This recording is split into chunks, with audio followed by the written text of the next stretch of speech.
Okay, it's 1 minute past 4 in London, so let's start. Let me start off by saying I'm Alan Winters. I'm director of the UK Trade Policy Observatory, and we are very pleased to be putting on this webinar on improving the flow of medical supplies, contribution of trade policy. I should tell you that we are recording the meeting and that we do plan to make it available. We'll send it to everyone who's joined the meeting, but we will also make it more widely available. If you don't wish your name to appear anywhere, apparently you can rename yourself on Zoom, or if when you ask a question, you can make it anonymous. The format is we're going to meet for an hour. The presentations will each be 10 minutes or less. There's going to be a Q&A session afterwards where I will aggregate questions and try and redirect them or direct them to the right place. I think that we will end promptly at 5 o'clock British summer time. Please use the question and answer facility to raise your questions. There is also a chat facility, but that's not something that I will be monitoring with a view to collecting questions. Be grateful if you would remain on mute and use the question and answer function in order to make contact with us.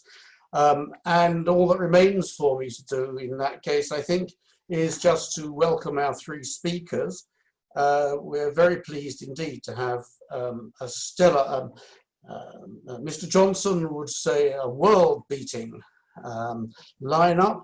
Simon Evenett, Professor of International Trade and Economic Development at the University of St. Gallen and the founder and director of the Global Trade Alert. Trevor Gunn, who is Vice President for International Relations for Medtronic, and Henrik Isakson, Director of Trade Policy for the Confederation of Swedish Enterprise. In fact, that is the order in which people are going to speak, and so I will hand over to Simon as of now. So welcome, thank you very much for joining us. Thank you very much, Alan, for this introduction. I'm going to give you a presentation on how trade could help secure medical supplies. In many ways, this presentation is an attempt to try and inject some positivism in what is otherwise a very gloomy topic. The news that 500,000 people have lost their lives because of COVID-19 has surely weighed down on all of us. And of course, the search for solutions, especially international collaborative solutions, is before us. What I will do in this particular presentation is to outline the trade policy developments since the beginning of the year in the area of medical goods and medicines. And I will highlight some dynamics that have occurred up until now and are likely to occur for the rest of the year. This will then enable me to identify an opportunity, which Alan and I spotted a couple of months ago, which we think could become the basis from which governments could cooperate in helping to reduce trade policy uncertainty and encourage firms to keep expanding and trading medical supplies at this time of need. So let me start by taking you through the facts. This slide here shows you the information on the left-hand side on the number of countries which have liberalized their imports of medical goods and medicines since the start of the year. This information is collected by the Global Trade Alert in conjunction with the World Bank and the European University Institute in Florence. The chart on the map on the left shows that 106 countries have instituted nearly 200 trade policy reforms or liberalizing reforms in the area of medical goods. So many countries have sensibly reacted to COVID-19 by essentially lowering trade barriers, getting rid of tariffs, and removing sales taxes and value-added taxes. And so this is a very positive development, and it suggests that the governments are taking seriously freeing up trade, and it indicates that the government's concerned, at least some parts of them are interested in using trade as part of the solution for getting their hands on medical goods and medicines. Now, the good news is on the left-hand side, the bad news is on the right-hand side, and that is that many of these import reforms are temporary. And up until the end of Q2, that is up until the end of this month, about 1/6 of those reforms have already been reversed, and another quarter will lapse in during the rest of this year. So in the second half of the year, if current plans are followed by governments, they will remove 1/4 of these import reforms. And so as a result, these temporary import reforms really are temporary. We have an opportunity here. If we could persuade governments to keep these import reforms in place, then we will be able to at least facilitate more trade in these needed medicines and medical supplies. Now, we do have next year and beyond, over 100 of these reforms are not going to be phased out this year. But of course, the real sort of goal here must surely be to try and encourage governments to maintain as many of the reforms that they've put in place over the past year. So this is the first development, and it goes a bit against the bad news one often hears, which I'll cover on this next slide. And this next slide relates to the export curbs which have been put in place in the area of medical supplies and medicines. And here, 91 jurisdictions have put in place 180 export controls over time. The map on the left shows you the first month that a government imposed some type of control, and you can see that they pretty much moved from Asia to westwards over time as the virus spread. And we can see that March was a very, very bad month for governments imposing export curbs and disrupting supply chains and essentially preventing customers who've paid for medicines and medical goods to actually receive them. So this disruption, of course, is what hit the newspapers. Now, some of these export curbs were designed to be temporary, and it is the case that some have already been removed. About 1/4 have already been removed. Actually, over 1/4 have been removed. And you can see that on the right-hand side. Over 1/4 have been removed by the end of this month. But what's interesting looking to the rest of the year is that very few of the export curbs which were put in place this year are planned for being phased out. And so we have then an asymmetry. As far as the import reforms are concerned, the good news in terms of freeing up trade, we will see in the rest of this year about half of them, 1/4 of them being phased out. But the export curbs which have been put in place, many of them will remain. And so we could end up with a trade in medicines and medical goods, which is much more distorted at the end of the year than at the beginning of the year.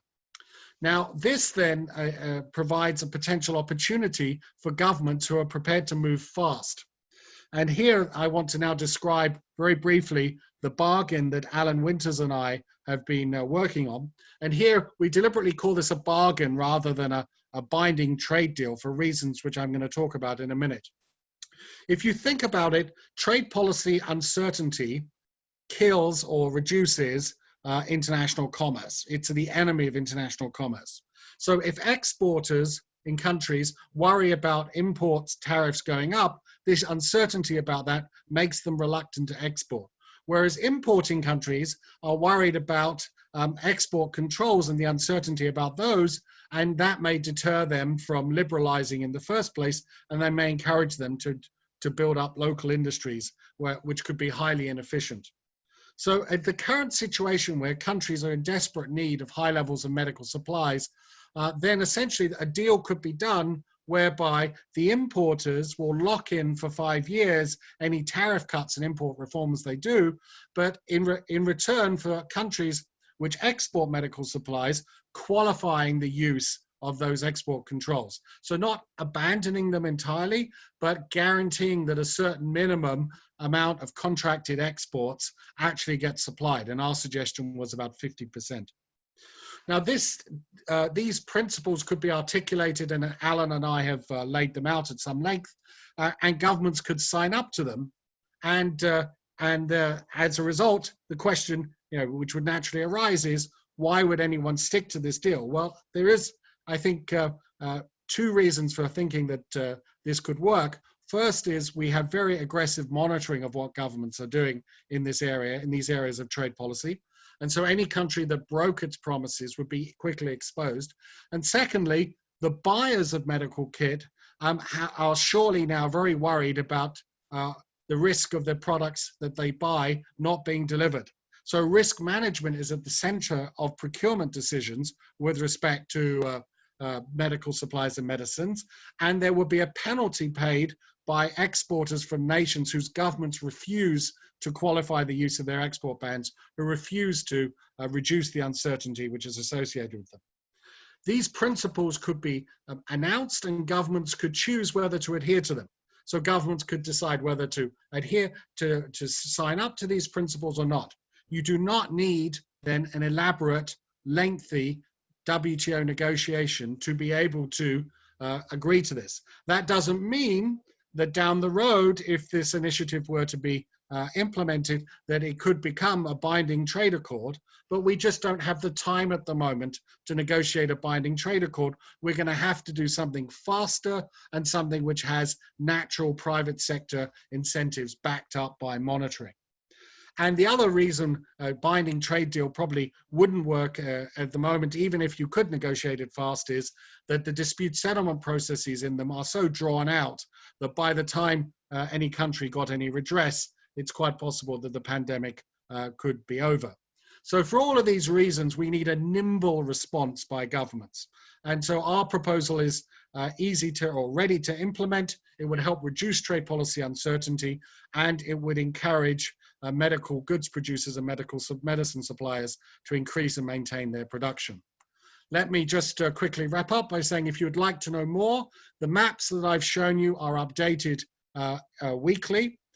Alan and my proposals can be downloaded here. And if you have any questions, please send them to me or to Alan. Data inquiries are welcome. Thank you very much for your time.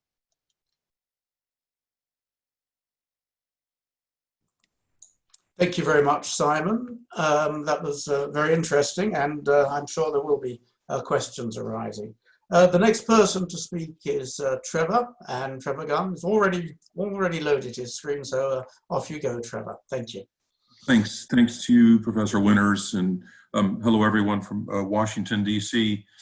I have just a couple introductory remarks first around who we are, because it is relevant. Medtronic is not necessarily a brand name, but I think you'll understand very quickly why we're concerned some of these issues, given that we're the world's largest medical manufacturing company. There's a lot of very interesting statistics, very interesting strategic directions, but I do want to bring your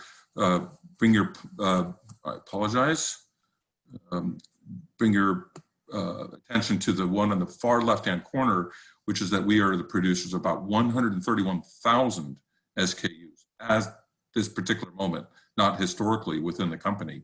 And it's a very relevant fact to supply chains, which will I think be something we're all touching on. All right. So when we talk about COVID-19, these are some of the technologies, some of them that we produce, some of them which are produced by others. That's a little device in the left-hand corner, by the way, called a pulse oximeter. It measures oxygen in the blood. You'll know this middle device that has a black background as being a ventilator. And then the one that you probably have never seen, and hopefully you'll never see in your lifetimes, is the one on the very far right. It's usually associated with cardiac surgery. What I'm saying by this slide is that there are multiple, literally hundreds of different technologies, if you look at the biomedical engineering area, that are involved in the management of COVID-19. Very, very highly complex supply chains. We are one of many producers, thousands of producers within the medical technology industry. We are the largest, and we are the largest manufacturer in the respiratory area, but with very complex operations globally. I want to just quickly point out that we are sort of our claim to fame as a company is that we were the inventors of the pacemaker way back when, and the company's grown a lot since then. But one thing that has not changed since the late 1950s, 1960s is our mission and what we've tried to do throughout the crisis, which is very similar to what other companies have, is accounted for here. We have mission statements, and we do actually look very closely at how those mission statements actually contrast with or differ from things. And a few of them I'll go into. I do want to talk a lot about ventilators because I think it's useful to have that particular focus, as it's been the focus of the global community, and perhaps is the best example of the impact of some of these trade restrictions have on the private sector. But you can see here that we've worked very closely with the international organizations. We've worked with other technology companies to be able to reduce healthcare workers' difficulties of having to go into high-risk situations. We've also collaborated with a lot of other companies, a lot of other producers here to be able to secure those upstream supply chains. So again, the supplies actually us. We've committed ourselves to not raising ventilator prices which is a very important step throughout the crisis. And then finally, we founded something called the Ventilator Training Alliance, together with 20 organizations, nonprofit, but we found that in the particular crisis situation, and this is a critical part of understanding the complexities of the biomedical industry, that the human infrastructure piece was not fully accounted for and often disregarded when procuring advanced medical technology. So here's some other areas here where we've been involved as a company. Obviously, I'll go a lot into significant depth when it comes to item number one around increasing supply. And that's a story, though we're speaking today, that actually is quite uniform and across the entire medical technology sector of how companies actually reacted to this. Number two is, of course, where I think we're mostly concerned here, fighting against some of these trade restrictions that, Alan and Simon have written about publicly. And Simon, we're very deeply appreciative of your continuing work to catalog those and to continue to analyze them, because they put sort of the daily grind of having to deal with them and all the countries that we have to deal with into perspective. Really helps. But then around expanding human capacity, and that's what I mean about. We could talk about increasing physical supply in item one, but we're talking about expanding human capacity. You've had situations in Italy and Africa and many other places in the world where literally, nurses are educated to do one thing, but are being asked to do many, many, many other things. You could be a respiratory therapist one day, and the next day you're helping the cardiac surgeons to actually do their work. A very, very difficult situation at the level of human capacity for everyone. And then finally, we've engaged, as I mentioned before, around international organizations. And we've had, multiple great and continuing discussions with the WHO. Despite the political discourse around that, they do very, very important work.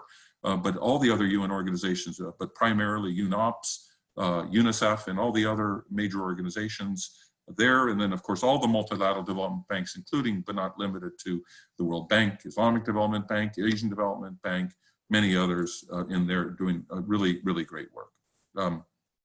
I did say that I was going to focus really on the issue of supply, because this is really important to us. And I give courtesy and thanks to our colleagues over at Philips, a company we have a lot of respect for. This is a slide from them originally, but there you can see all the major producers, the final producers.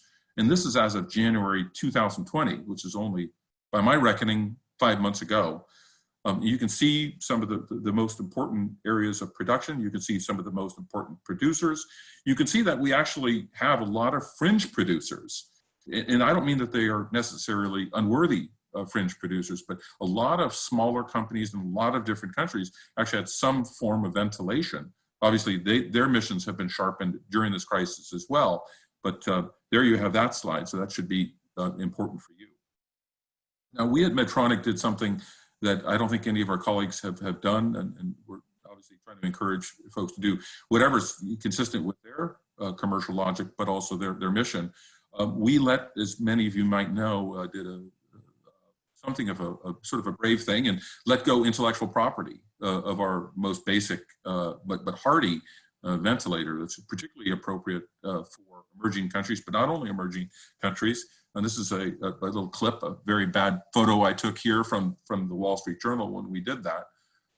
Just to give everyone a sense here, we've had upwards of 250,000 downloads of those blueprints since this, and 250,000 unique institutions that have actually downloaded these. Now, this is important because, to be truthful, although people have certified where those drawings are going, we don't know exactly what they do with those drawings. But we said this is a gift to the world.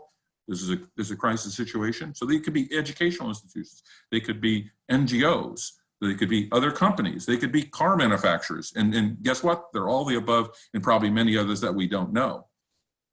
Now I give a Medtronic picture of what we're doing globally when it comes to this. First of all, we're about 5 times right now. If we took a picture at this particular moment here, and June, we're 5x the amount of production of ventilators over our original location in Ireland. Based off some of the intellectual property that we've let go, we've had a lot of strategic discussions with a lot of different companies in different locations. Vietnam, just as an example, with the Vin Group, which is the largest industrial group in Vietnam. We've just, in fact, just 10 days ago in Wisconsin, United States, we opened up a partnership with Foxconn that makes our iPhones. They'll be producing that exact model, that PB560. We've also had some very strong discussions and emerging strategic relationships in many other countries, including with a company called Baylis in Canada, but also a company called Walton in Bangladesh. So you can see how quickly this changes, and I would guess that other companies have made sort of similar changes since then. And coming up upon my last slide, and we all said we would confine ourselves to 10 minutes. I have just five quick points here. What we found through this crisis is that supply chains, and I think this has been a discovery for the world, that supply chains, particularly around advanced medical technology, are a lot more complicated than we thought. If I say that upstream, just for that PB560, there are 500 components in multiple countries, probably upwards of 20 countries that actually supply us. That would not be an understatement. We've had situations, and Simon, you know about that particular situation, a large Asian country, you know, one of the boards, the circuit boards that we use for one of those machines the production was stopped because between over a border between two countries, there were I'm trying to protect the country's names here because it was a very reasonable move, but they had a very strict immigration requirements that came about anew, and that disrupted that production. But also, I'd like to come down to the downstream issue. You know, there's a lot of technology being produced, and it's great that we can deliver all this technology to many different countries. But again, I really want to come back to the issue of sustainability of some of these solutions, really come back to the issue of resiliency. Technology itself does not build resiliency. It does if the human infrastructure is wet and the technology is properly integrated within healthcare systems to actually solve the problem. The second issue is that the medtech industry is poorly understood. We're not used to this type of publicity. We're not used to this type of focus. We're not used to this type of pressure, to be completely frank. Pharmaceutical industry is better understood. And so out of it comes a lot of unintended trade obstacles. So we've been in multiple discussions with multiple governments to remove some of those trade obstacles that Simon has cataloged here, and that's important. Tariffs tend not to be the biggest issue that we have, but certainly it's something that does reduce to the cost of the final customer. We don't want to say that that's unimportant. Trade agreements do and can help, and I hear you, Alan and Simon, that this is a trade bargain and not a trade agreement, but trade agreements, even the bigger ones like the WTO ITA, the Information Technology Agreement, where a lot of our technologies were included, was a big help. And so I agree with you, given the particular situation that we're in. I think that's your direction is the right one. But we also have we can get a lot of benefit from a lot of bilateral trade agreements. EU is doing some of those. UK is negotiating with Japan. The United States is negotiating with Brazil and multiple other countries there. So very, very important. I do want to call out the multilateral and unilateral agencies and all the difficult work they've been doing. I also want to call on them to work closer together, not at counter purpose, because this has been one of the more difficult situations that we've been in, is that, you know, all these countries are in a desperate need of getting the supply to them. We understand how difficult that may be, but we, again, hope that the community can come together on these type of things, and that these agencies can be and should be a big help. And again, we need to think about the epidemiology, how the disease is moving, where it's moving. We need to think closely, thus, around allocation methods. We work very closely with the WHO and a lot of colleagues within the industry to figure out what the best way to predict that need is. Are we in the first wave, the second wave? And then this issue of resilience is so important to us. And it should be important to everybody. It certainly should be very important to public healthcare systems, where we need to make sure that this crisis leaves the world in a much better and sustainable place. Meanwhile, these are my contact details. If you want to email me, if you had any particular criticisms, suggestions for us, very, very happy to respond to those queries. Okay. Thank you again, Ellen. Thank you very much, Trevor. That was very interesting. Let me remind people that the Q&A facility is still open. If you do have questions, you know, for any particular person or in general, please start to load them. That would be handy. And let me now introduce Henrik Isakson, who's Director of Trade Policy for the Confederation of Swedish Enterprise. Henrik, there you are. Yes. Yes, thank you. Well, yeah, here I am. And unfortunately, I don't have a nice presentation as the previous speaker, so you have to bear with me. So, hello from Stockholm. I'm representing, as Alan said, the Confederation of Swedish Enterprise, which is the largest group representing Swedish business interests. And we represent about 60,000 Swedish firms in all lines of business, which means I certainly don't only represent the medical supply sector or the pharmaceutical sector, even though I do represent them as well when it comes to trade issues. So then the question is, why do I take the opportunity to speak at an event like this? Well, the reason is because what's happening now, some of the discussions that Corona has ignited when it comes to the supply chains of medical supplies that the previous speakers have been speaking about, is also relevant and applicable to the wider economy or to trade in general. And that's why I take this opportunity, because what we're very worried about, and I'm quite sure that many other businesses around the world are worried about the same thing, is this theme that has suddenly become perhaps the most discussed theme in trade policy the last few months. And that is the idea that production should be reshored one way or the other. Businesses should move home because it's so dangerous to be dependent on one big factory named China. And it's true, it is very dangerous to be so dependent on one big factory. But you need to deal with this situation in a smart way. And one example of what I think is not a smart way is, if I want to quote the USTR, Mr. Lighthizer, who spoke in US Congress, has testified in US Congress 2 weeks ago, and he said, I'm quote, "I'm not in favor of reducing tariffs on things we need. I would be far more in favor of increasing tariffs on the things we need." Well, my line of thinking is 180-degree the opposite. I think we need to do the exact opposite of what it says. And it's not just about tariffs. In a few minutes, I'll get back to there's so many more trade policy options that could be used to either facilitate supply chains or to disrupt them, whatever you want to do. But first of all, what is it? Because he talked about the things we need. What is it that we need? Well, for the moment, there's been so much discussion about the personal protective equipment, like everything that's needed to fight the coronavirus. And if you look at the things that we need in Europe right now for the crisis, we are very much dependent on imports. For example, the surgical gloves that are used, they mostly come from Malaysia. Headgear come from Morocco, and face masks, up until at least recently, they come from Japan. So the question then, and 90% of the personal protective equipment that we have in the EU is imported from the rest of the world. Then the question is that dangerous in itself?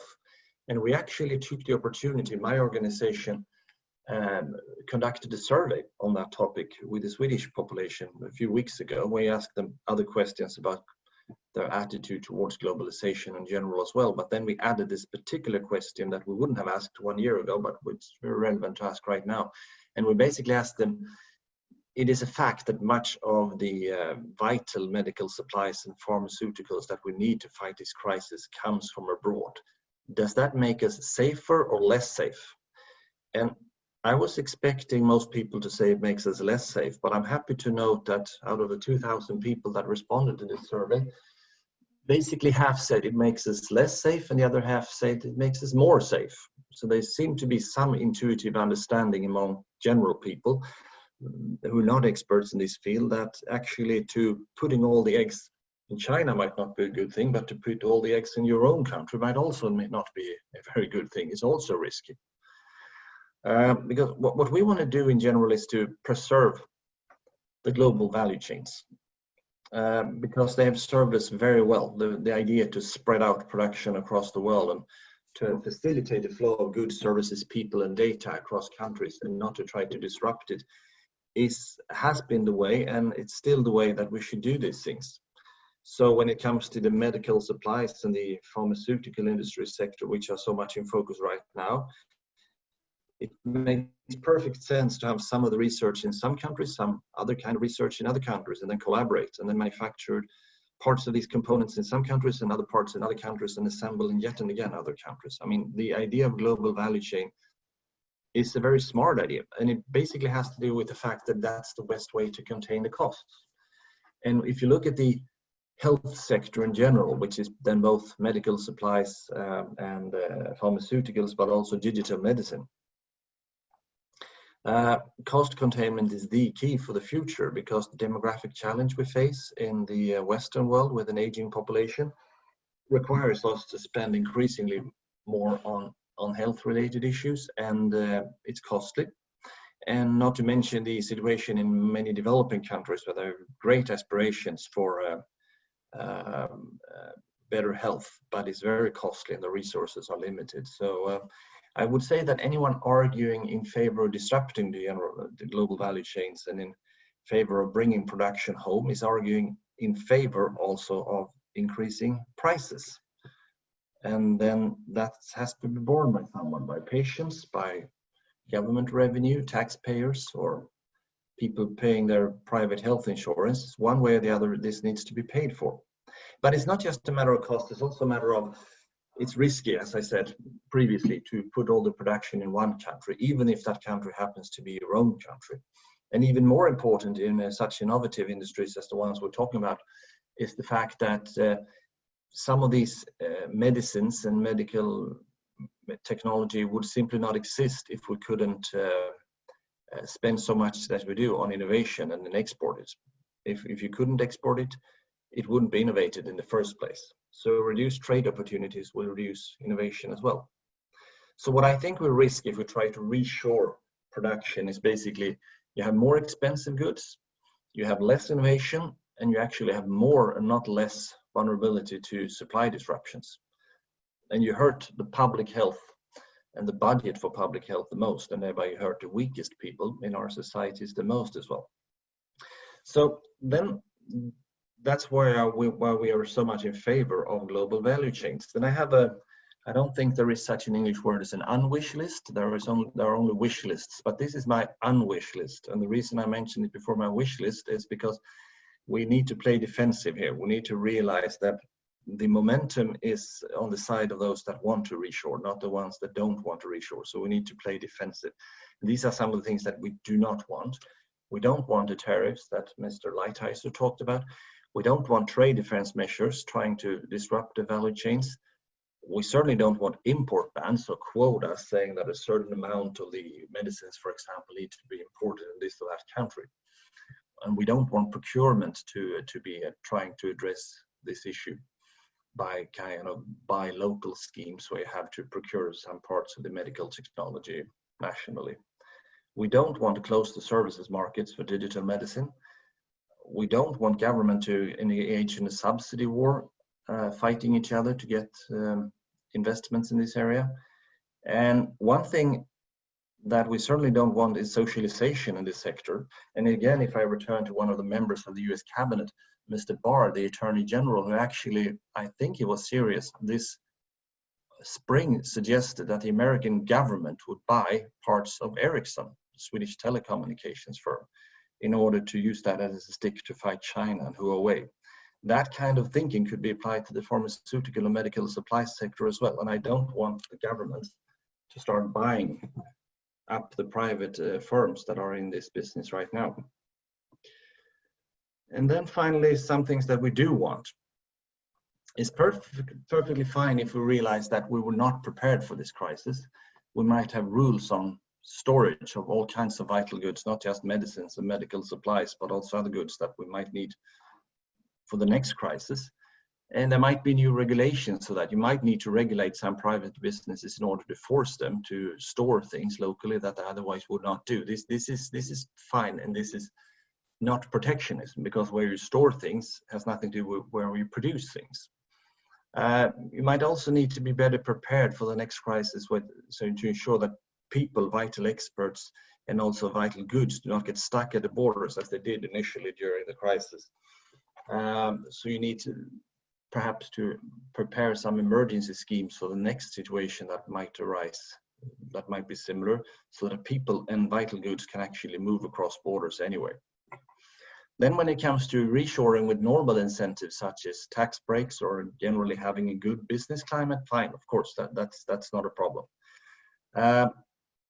Then would like to, when it comes specifically to trade policy, would be happy to build on the WTO pharmaceutical agreement, which is an agreement basically eliminating tariffs on pharmaceuticals, which could be expanded in three ways. You could first put in all pharmaceuticals there and not just some. It hasn't been updated for a while, so there are many new pharmaceuticals that are not tariff-free.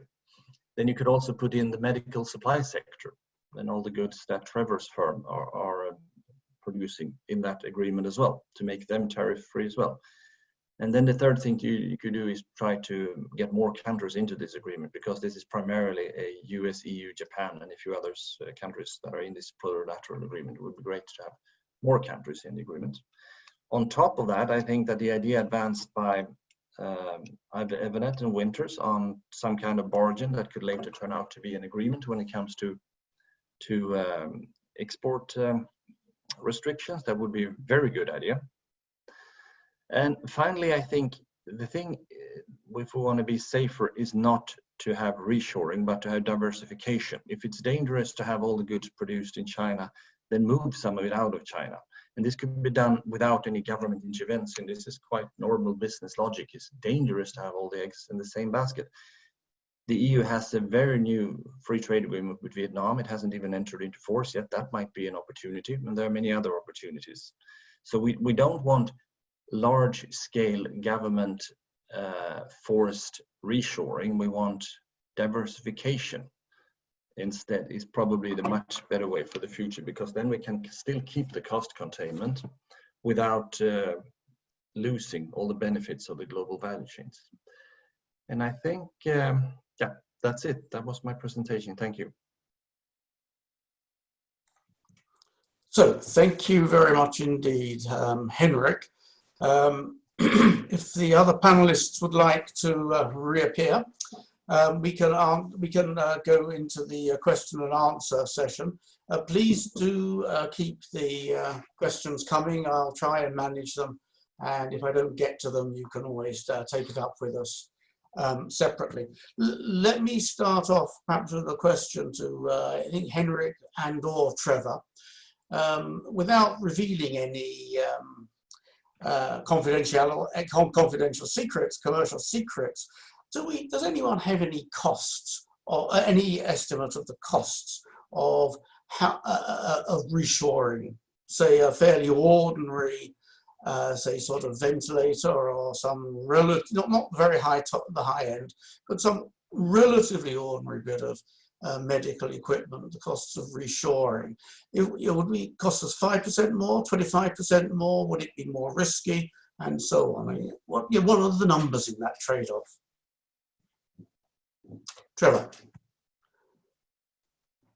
The honest, we haven't done the calculation, not that I know of. But let me give you ideas of some of the considerations there, Alan, to think about. I talked about, and that's in our most basic ventilator, which is the PB560. You saw a picture of it. It's about yay big. It's not that much bigger, you know, perhaps the width of your shoulders. 500 components there, probably 20 countries involved. And everyone has to understand probably 90–95% of that upstream supply are from companies that we do not control. We don't own them. Right, and they could be just a one technology company.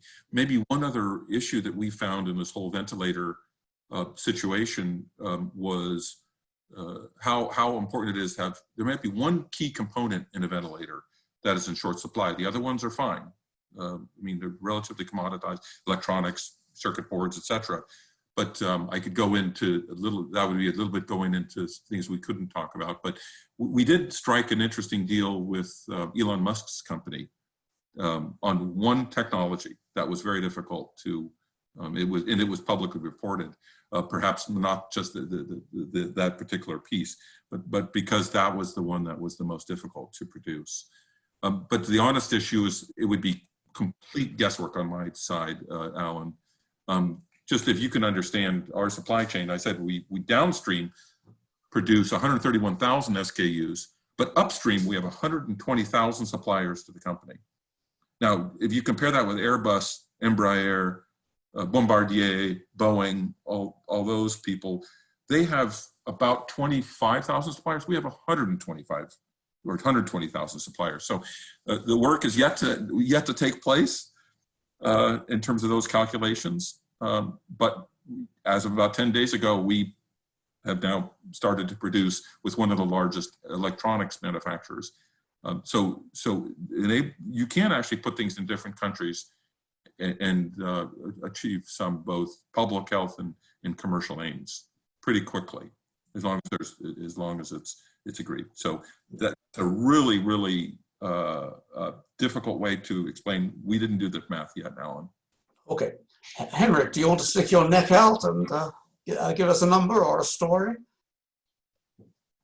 No number, unfortunately. I wish I had, but what I can say is that since there are great costs associated with running a global value chains, I mean, some of them are certain, the things that you need to do that you wouldn't have to do if you could keep all production at home. And some of them are uncertain in the form of various kinds of risks that you'll have by finding suppliers abroad. And then on top of that, transport costs and so on. If you add all these things up and you still engage in large scale spreading out of the production to many suppliers around the world, you still do that despite all these costs. That means that there must be substantial cost savings to be done. But unfortunately, I don't have any numbers, and I'm a bit skeptical that such numbers will arise, because it is, of course, by nature commercially sensitive. Yes, indeed. Okay, I won't press you. No. I mean, Simon might have an answer, but let me ask a question directly to you, Simon. I mean, clearly one of the lessons is about robustness of supply chains and so on, or robustness even of the overall supply of final goods. You diversify. Would you like to say a little bit about how diversified sort of medical supplies trade is already? Are we all just dependent on one supplier or not? And secondly, there's been one question to the effect of, sure, you might want to diversify, but that just opens you up to a whole nother set of people who might disrupt the supply. If you want to respond to that. Thank you, Alan. Let me start then, since you invited me to put some facts on the table. I looked with my team into the countries where the UK sources PPE using the finest grained trade data that's available. And it may surprise people to know that there are 16 countries before the pandemic, 16 trading partners before the pandemic, who supplied 1% or more of the UK's needs. So there are 16 countries which are established suppliers already. If you raise the threshold to which countries have raised 2.5% or supplied 2.5% or more of the UK's import needs, the number falls to 8. But notice these numbers are much, much bigger than this, you know, press-driven obsession that it's China that supplies everything. And indeed, if you dig more deeply, not just into PPE, but into all the forms of medical supplies and medicines, actually there's a very small number of goods which the UK buys more than half of from China. And it's a handful out of the 150 or so medical products which you can find in the most detailed trade data which is available. So the first thing we need to do is to get the facts on the table so that we can try and identify where there is an overdependence problem, if there is one. And then, you know, as turning to solutions, and I saw the list of questions which were put to you, if you are going to have a strategy of diversifying across suppliers, then of course you have to assess the risks in the round. And so these will be not just the risks of export curbs being put in place, but also other factors which could disrupt supply as well. All of these factors should be taken into account in any serious risk management assessment done by a procuring entity. But notice here, the decision maker is the procuring entity who has to weigh this up. It's not someone sitting in the White House or in Downing Street deciding what should be done. And I think it's, and this then I think speaks to another point, which is that to the extent that we have an overdependence problem, then we should actually ask ourselves, what incentives do the private sector have to fix this problem? Because they don't want to have their supply chains disrupted at all. That's not what I'm hearing from any of the presenters here or in any other webinar that I've attended or listened to. So I think we have to break this problem down, and rather than just focusing on where's the cheapest cost location, I understand that that may have been too much of an obsession. Let's look in a balanced way at all of the risks on the table, and let's let the private sector and buyers of medical kit make these decisions. They're best trained, best placed to do this. Okay, thank you very much, Simon. One other question that has arisen is, I mean, do we think that the medical supplies industry is particularly prone to the sort of surge of nationalism that we've had? I mean, is the medical supplies industry going to be the thing in the sense that legitimizes nationalism, or is it in fact something that is rather resistant because it's so important that actually we will not be wanting governments to mess about with it? That's an open question.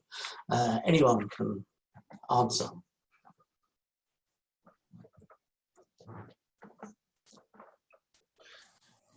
Well, I'll just make a very short comment there. I mean, Henrik, I think Henrik's exactly right, that the sort of reshorers, economic nationalists have made all the running up until now. But it doesn't have to stay that way. And I think once governments start getting serious about looking into questions of so-called economic security, diversification and the like, and once people start taking a much more empirical and approach which is informed by private sector practice, then I suspect a lot of these simplistic notions will get rejected. And I find it very noteworthy that a lot of the economic nationalists have not been very precise in terms of what they want to put in place in terms of policies. And I think that's precisely because they know the moment they are specific, then a lot of very well-intentioned people are going to come down on them like a ton of bricks and say, this has not been very well thought through. Mm-hmm. Henrik, Trevor, anything to add? I think we're at such an early stage here when it comes to understanding the disease, but we do know one thing, that this is, I mean, emotion and human life are intertwined, and it's just a natural place where we see this. Hopefully it's not indicative of other, I think it's other sectors. Hopefully it doesn't give rise to broader themes in the economy. I think we just have to admit that this is a situation, hopefully that's relatively short in duration. It's going to allow us to take a breath, to figure out before the next post a vaccine, but before the next new disease develops, so that we can have our footing under us a little bit more. Again, hopeful it's not indicative of a broader trend. Mhm. I think you need to think of these sectors, what I call the health sectors, the both medical supplies and pharmaceutical sectors, as more important than other sectors, in the sense that we're actually talking about people's health and even their lives. It's more important than trading toys, for example, which means that if Mr. Barr could come up with the idea to the American government buying Ericsson, why shouldn't he say that the American government should buy other health assets around the world that might be very useful for supplying the American healthcare system with what they need? I mean, and that could of course be applied to every country.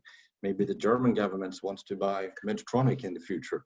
We'll see. But I mean, this would be a very unfortunate development, which I don't think is likely, but it is more likely in that sector than with some sectors that are not so vital. But I think it would be a very strange solution to the present problem. Had one suggestion that maybe medicines, maybe also medical equipment, should be essentially off patent, that patents should no longer govern, I suppose, the production and trade, and that in particular this might allow developing countries to produce locally and have lower prices. It's a very big question, but I guess maybe we can address one or two aspects of that. Simon, do you want to start on that? Yeah, but maybe I can start. The idea that we need to find a way to get both medicines and medical equipment to the poor and actually more generally to people in developing countries whose governments may not be able to afford it, this objective I think no one challenges. I think what worries me about the way that you framed the question, Alan, is that we're just looking at one tool, which is getting rid of the patents. I think what we need to ask is, what are all of the different ways, options available to ensuring, or at least increasing, the supply of these commodities to developing countries? And then I think we do have to step back and ask, what are the pros and cons of, across them all? Now, the reason for putting it this way is that you put to me, or put to us, the classic sort of, should you do A or not? And this is one of these situations where I think you probably want to look across a range of different policy instruments, some of which do more or less damage to foreign commercial interests than others, and some of which are more or less effective. So I suspect the right answer to that question, and it's an important question, is to look more broadly and not just to look at withdrawing patents or taking things off patent. Although I'm well aware of the discussion associated with the TRIPS agreement, but I wouldn't want to narrow it to just that. Okay, thank you. Henrik, anything to add?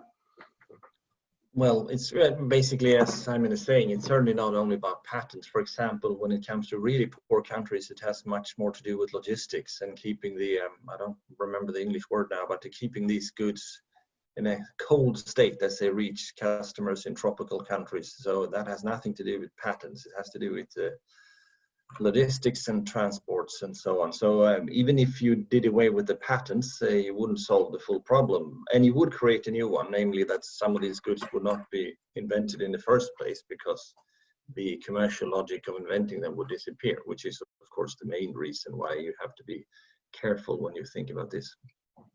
So Trevor, let me turn to you. You've already released some of your IP, and you told us 250,000 downloads, so that's very interesting. But do you have any sort of reactions in general? And it's not something we do every day.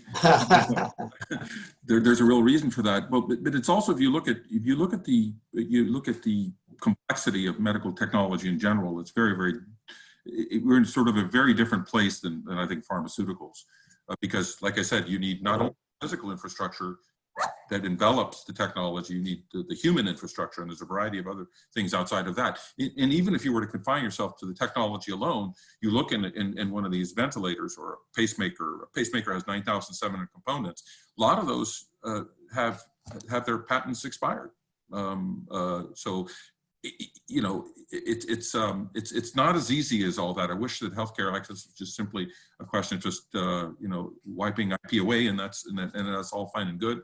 It is much more complex, and you know, we try to do our level best in the context of our decision, but we didn't give them all the customer lists, and to a certain extent, we actually potentially created a little bit of a problem for ourselves, because, you know, they have, if somebody, let's say a well-meaning NGO, going to do a project in Africa and wants to actually manufacture on the basis of our blueprints, they'd also need our customer list. They would need a lot of other things aside from just the blueprints. It's very complicated to function in the way that truly creates healthcare access. But we're open-minded.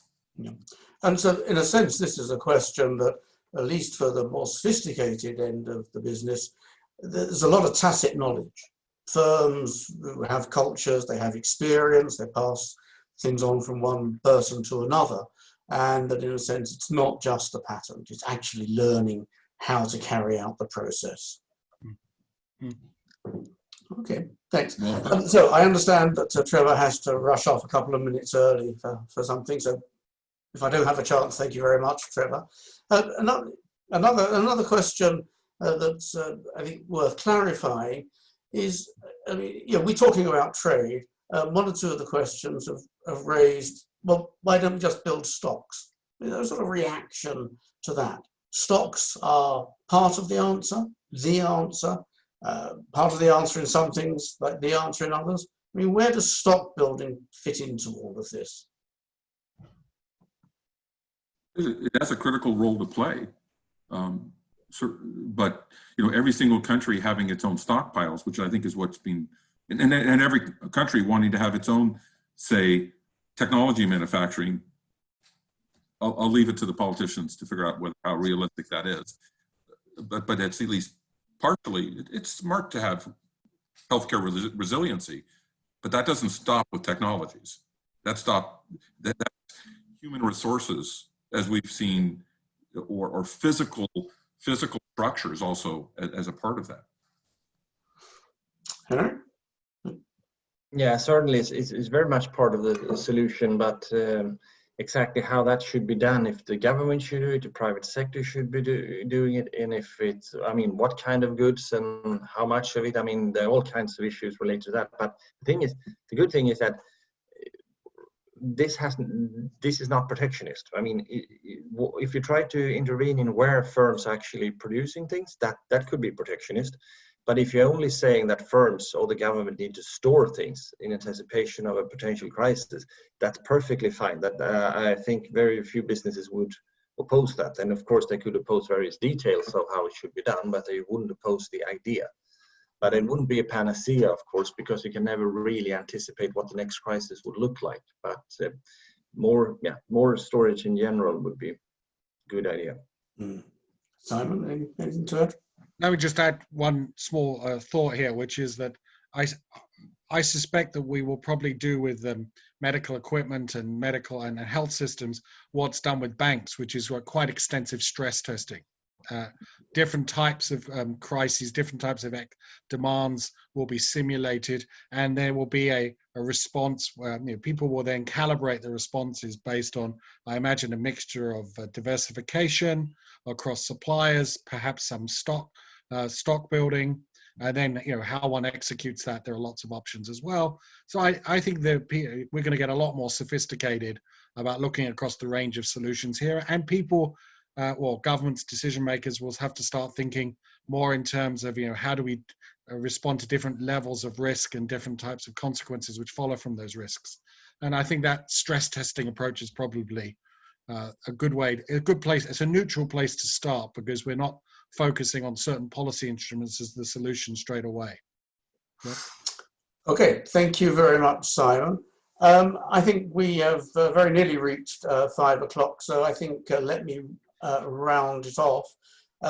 Thank you for 3 very interesting presentations and responses to the questions. I think one of the things that at least I've learned, but I think perhaps not only me, this is actually a pretty complicated issue. The producing these goods is complicated. All the rest of the stuff, the logistics of human capital, is complicated. There's a wide range of policy responses, and that in some sense it requires not knee-jerk and headlines. It requires actually careful analysis.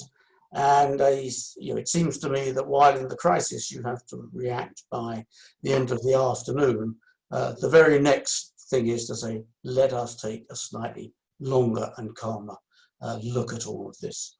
So let me say thank you to Henrik and to Simon, and also to Trevor, who I'm afraid has had to run off. And thank you also to everyone who's listened, and all of those of you who asked questions. Thank you very much. I hope we'll see you again at a future webinar. So good night. Thank you.